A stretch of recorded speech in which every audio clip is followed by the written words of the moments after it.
Well, it turns out I turned this video into 2 videos. It was going to be 30 minutes, half hour, maybe a little longer if I left it as 1 video, and that's a bit of a long haul, and I don't know if YouTube would even allow that. So anyway, this is part 2 of building the blocks for the boat for a ship's company. Let's move on to the next step and turn these shells into something that they can put on their boat. The templates I drew up for the blocks, to give them a more period correct shape, is this. They're more of an oval shape, and I drew these up on the computer, of course, and then stuck them to some craft board to use so I can draw onto the blocks themselves the actual shapes and cut them out. And the cross in the middle is for the pilot hole I was talking about. If they give me the axles, I can go ahead and drill the holes for them, but for now this is what they're going to get. Draw these and then I'll cut them out and then do all the rest of the shaping and then turn them over to them. As far as drawing is concerned, what I use is an old copy of AutoCAD 2000, which I've had for many years. I got it as a student copy, which means I have to keep an XP computer running in the house just for that, because it will not run on 7 or 10. And you can't update it because there's a key in the registry that somewhere that says you can't update it. Haven't found that key. Besides, now AutoCAD is a subscription service. It's $300 some odd a year. No. I'm learning SketchUp so I can get off of AutoCAD. I'll use that for more complex projects, but I'm learning SketchUp so I can use that from now on. So with all that said, let's go draw this onto the blocks, take them to the bandsaw, cut them out, and sand them to the final shape. So I'm ready to draw the templates onto the block cheeks, which I will then take to the bandsaw, cut them out, and clean them up on the spindle sander. I've got the hole punched in the middle for where the axle is going to go, and with regards to the axles, they said just give us pilot holes, don't worry about it, they'll drill the axle holes. So now I'm going to draw the long, tedious, boring bit. Oh, and speaking of drawing, pencils. Just a quick note on pencils. Yeah, why pencils? It's a pencil. I use 0.7mm mechanical pencils almost exclusively in the shop.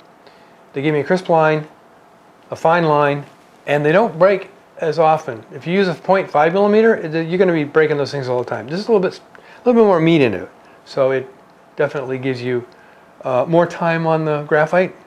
These are the disposable ones. They've got 1 extra graphite in there. I buy them at Staples, I think, by the dozen or 2 dozen.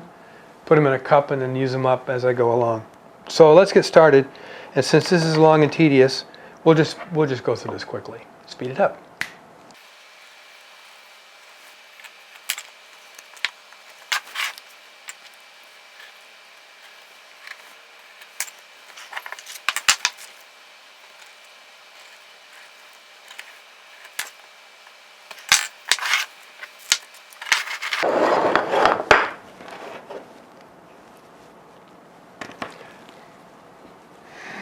There we go. They're all drawn up and they're ready for the bandsaw. And then after that, they'll be ready for the spindle sander. After that, they'll be ready for the pegs. After that, they'll be ready for the router. I'm going to route the outside edges. But I also have to cut fair leads into these. Now, a fair lead is, as it sounds, a place to run something that's fair, that's going to be smooth. Well, this has, the straps for these are going to be made of line, not metal. So the fair leads have to, let me get the big one, make it easier to see. So the fair leads have to go from here to here, from here to here at an angle at about a 1/2 inch wide. It gives a transition so that the straps will wrap around this and hold in place, and this won't slip side to side out of the straps.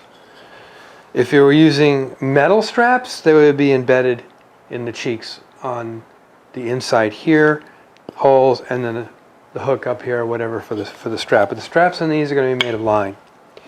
So that's it. Next stop, the bandsaw.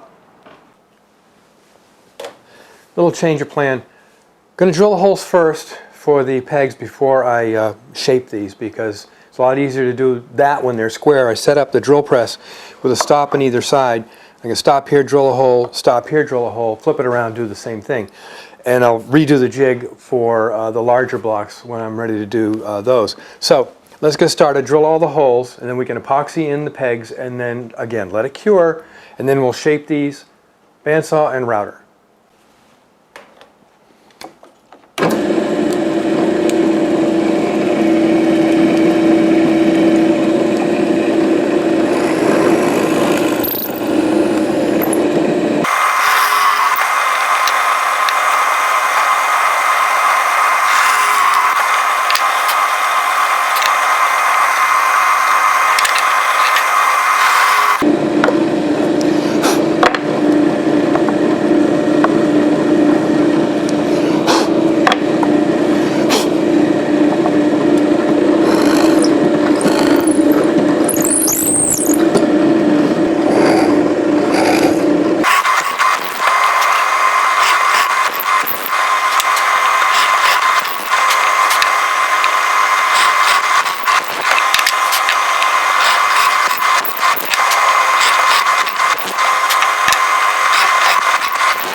Well, they're all drilled out.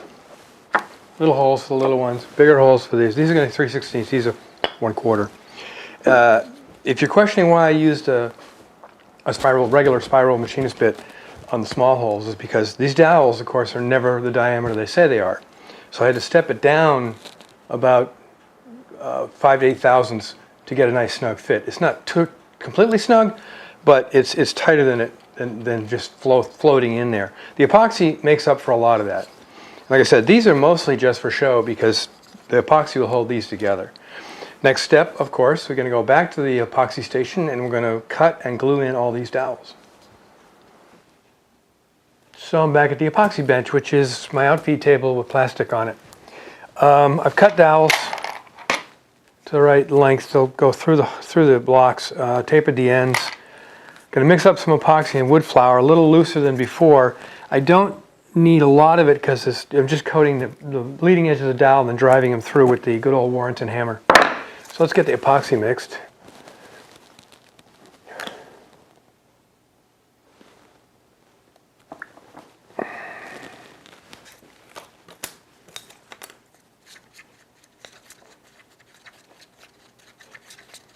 And add the wood flour.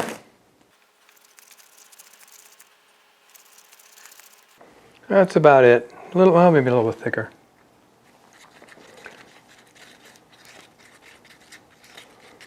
There we go. A little loose, like not quite peanut butter, but loose. So start with one.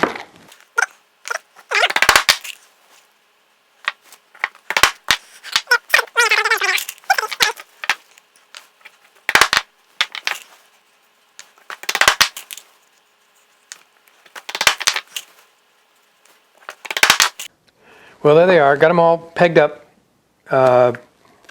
Just enough epoxy and wood flour. Next step, of course, is to cut these off, sand them down smooth, and then start cutting the outside, shaping the outside. I've already marked where the pilot holes have to go, so that's done.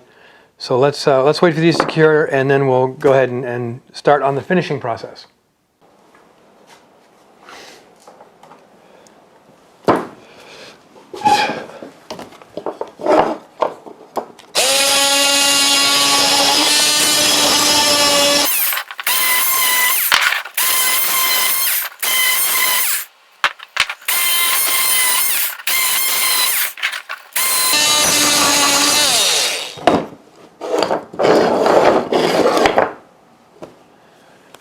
Okay, not just noise suppression, but tunage. Must have the tunage. Okay, off. Okay, these are trimmed off, as you saw.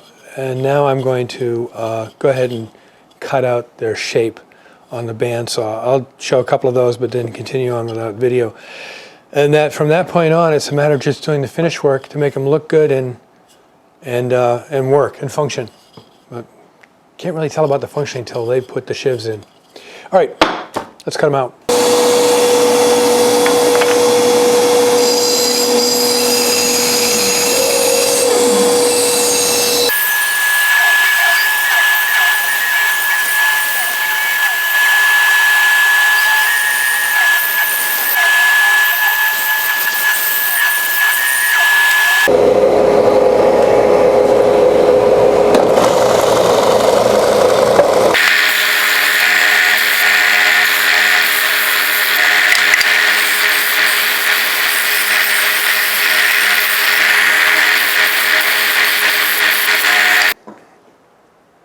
So now I'm going to round over the corners of the blocks. I'm going to use the router table with a round over bit. Now these are relatively small. I certainly don't want to hold these to the router bit with my bare hands. That would be a very bad thing. So years ago I bought this clamping jig that allows me to hold small parts on the table saw, in this case the router table, and holding it like so and running it around the router bit keeps my hands about an inch and a half away from the bit itself. I can stand over it and watch what's going on. So basically, go up to the bit, run it all the way around, flip it over, run it to the bit all the way around. And I grab it along the long axis here, gives me more clamping surface. So let's go ahead and round these things over, and then we'll move on to the next step.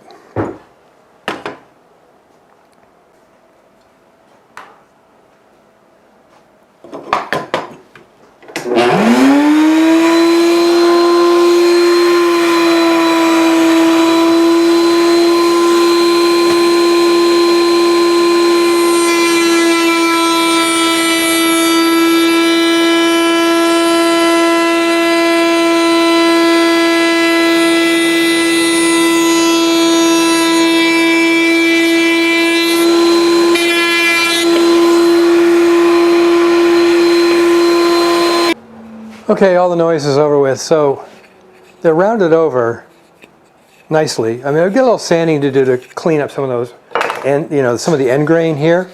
That didn't work out quite as well as I thought. Let me show you what's going on here. This jig is really a good idea in execution, but in design, not so much. The threads for the tightening rod are standard SAE threads. When I took it apart, I found the locking pin threads are Acme. Acme threads and SAE threads do not mesh together very well at all. So this was, although a good idea, they used the wrong threads here. In reality, both this and this should be Acme threads for a good solid lock. So this is going in the bin. I'll find something else to replace it. Next step, of course, is to sand off some of the rough spots and then prep them for the lines that are going to become the straps and the lines that are going to go around the shivs. So this is another tricky one. I'm going to use the oscillating spindle sander to cut the fair leads into the blocks. I've already done a test run with this one, and now finish this, and then again 11 more to go. So this is tedious and time consuming because I have to be very careful how I'm doing this. Anyhow, this should be just about the last step before I contact the ship's company to see if they want to do the finish work on these or not. But anyhow, let's get started.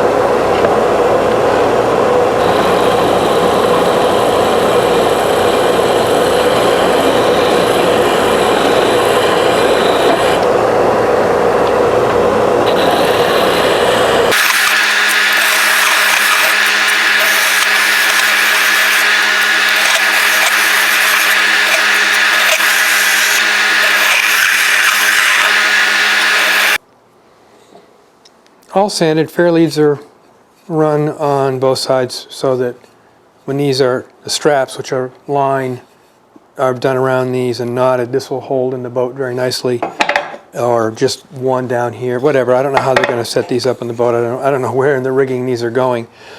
little more touch-up sanding and a couple other things I got to do, and then these are ready to go back to Ship's Company, or to Ship's Company.